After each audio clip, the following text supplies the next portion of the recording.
For centuries, humanity has whispered about deals made in the shadows, deals between kings and gods, between governments and visitors, between priests and powers not of this world.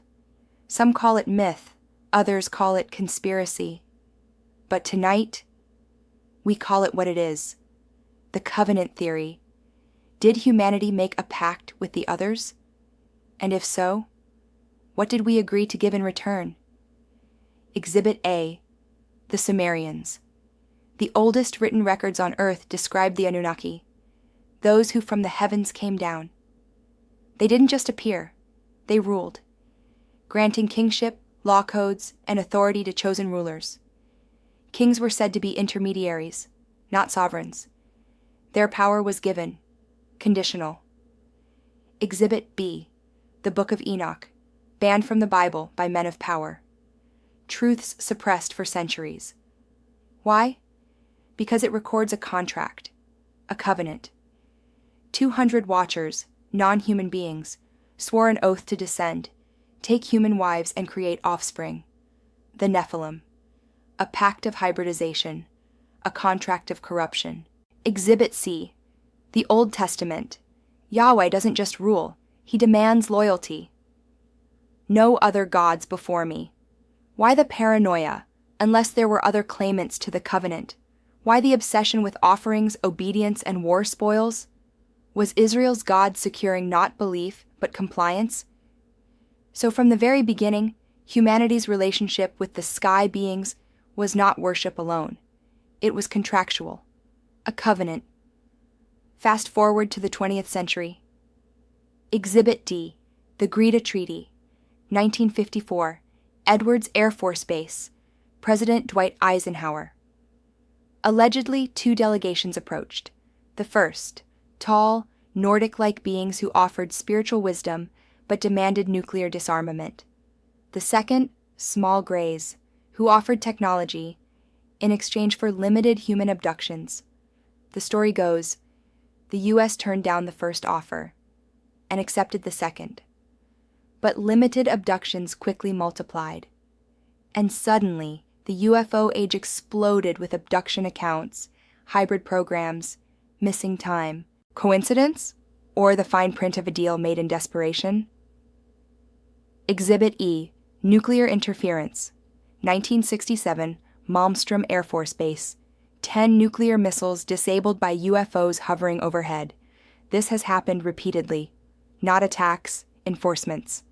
As if someone out there is policing the covenant. No nuclear war, not on our planet. Exhibit F, Whistleblowers. From Project Serpo to secret exchange programs, insiders claim that agreements were struck. Technology for silence. One for them, one for us. But who was keeping count? Notice the pattern. The priests of old suppressed texts like Enoch. The councils of the church eliminated competing gods in their stories. Modern governments classify, redact, deny. It is always the same.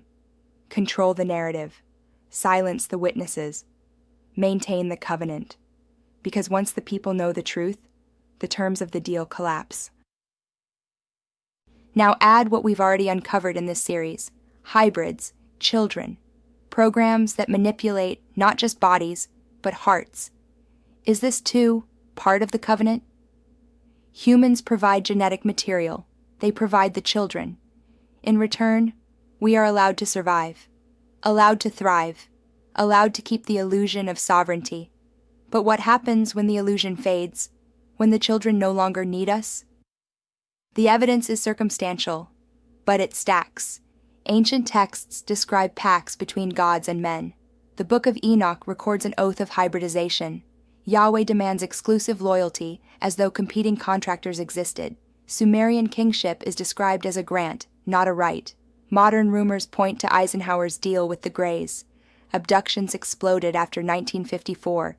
UFOs enforce nuclear silence as though bound by treaty.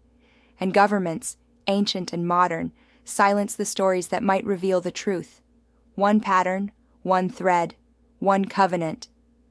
If the covenant theory is true, then we are not free agents. We are tenants on a planet leased by powers we barely understand.